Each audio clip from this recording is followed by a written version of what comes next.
રહ્યા છો શિનોર સમાચાર ન્યૂઝ। હવે જોઈએ અગત્યના સમાચાર। બોડેલી ઉરસંગ નદી ઉપરનો જૂનો બ્રિજ પર કોંગ્રેસ દ્વારા વિરોધ પ્રદર્શન કરવામાં આવ્યું। છોટાઉદેપુર જિલ્લાના બોડેલી ખાતે આવેલ ઉરસંગ નદી ઉપરનો જૂનો બ્રિજ છેલ્લા ઘણા સમયથી ભયજનક હાલતમાં છે। અત્યારે બ્રિજ પરથી ભારે વાહનો પસાર થતા દરમિયાન સ્પષ્ટ રીતે વાઇબ્રેશન થતું હોય છે, જેને લઈને સ્થાનિકોમાં ભયનો માહોલ છે। છતાંય તંત્ર તરફથી હજુ સુધી કોઈ અસરકારક પગલાં લેવામાં આવ્યા નથી। આ પરિસ્થિતિ સામે હવે કોંગ્રેસ પક્ષે મોરચો ખોલ્યો છે અને બ્રિજ પર હલ્લાબોલ આંદોલન યોજીને તંત્રના દ્રષ્ટિ આંધળાપણાની તીખી ટીકા કરી છે। કોંગ્રેસના નેતાઓ અને કાર્યકર્તાઓએ બ્રિજની નજીક ધરણા યોજી તંત્ર સામે નારાજગી વ્યક્ત કરી હતી। તેઓએ આરોપ મૂક્યો હતો કે બ્રિજ ઘણા વર્ષોથી જર્જરિત છે, છતાં સ્થાનિક તંત્ર કે પીડબ્લ્યુડી વિભાગ તરફથી માત્ર ઠાલા આશ્વાસન ઉપરાંત કશું થયું નથી। તંત્ર અહીં કોઈ મોટી દુર્ઘટના થાય તેની રાહ જોઈ રહ્યું છે। રિપોર્ટર વિરેન્દ્રસિંહ દેસાઈ, શિનોર સમાચાર ન્યૂઝ, છોટાઉદેપુર।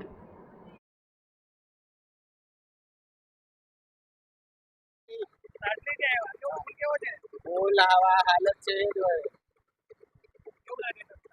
હવે આ બનાવવું જોઈએ સાટલી ગઈકાલે જે પાદરામાં મોટી હોનારત થઈ છે ગંભીરા બ્રિજ પર, એમાં 15 થી 16 લોકો મૃત્યુ પામ્યા છે। તો આજ રોજ છોટાઉદેપુર જિલ્લા કોંગ્રેસ સમિતિ પ્રમુખશ્રીની નિગરાનીમાં છોટાઉદેપુર જિલ્લા કોંગ્રેસ માઇનોરિટી પ્રેસિડેન્ટ અમજદ પઠાણ અને પૂરી ટીમ અમારી આ ઓરસંગ બ્રિજનો જે જર્જરિત પુલ છે એની પર અમે અત્યારે ઊભા છે।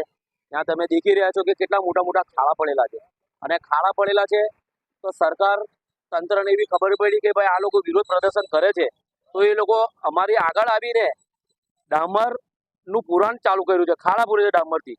હવે પાણીની અંદર કોઈ ડામર રહે નહીં, તો આ જે બ્યુટી પાર્લર જેવી સ્કીમ ચાલે છે સરકારની, પહેલાં તે બંધ થવી જોઈએ। એની પર બ્લોક નાખીને સિમેન્ટ કાંકરેટથી પહેલાં તો તમારે ખાડા પૂરવા જોઈએ, તો અહીંથી આવા જવાન જે ટુ વ્હીલર 4 વ્હીલર ને જે તકલીફ પડી છે જે ગ્રામ્ય વિસ્તારોની, એ તકલીફ દૂર થાય।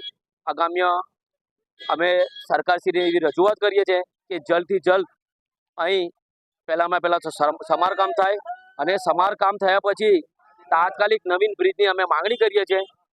બસ એ સરકારને અમે લાગણી છે, વિનંતી છે। જો નહીં થાય તો અમે એનાથી બી ઉગ્ર આંદોલન જિલ્લામાં કરીશું। અમજદ પઠાણ, છોટાઉદેપુર જિલ્લા માઇનોરિટી પ્રેસિડેન્ટ।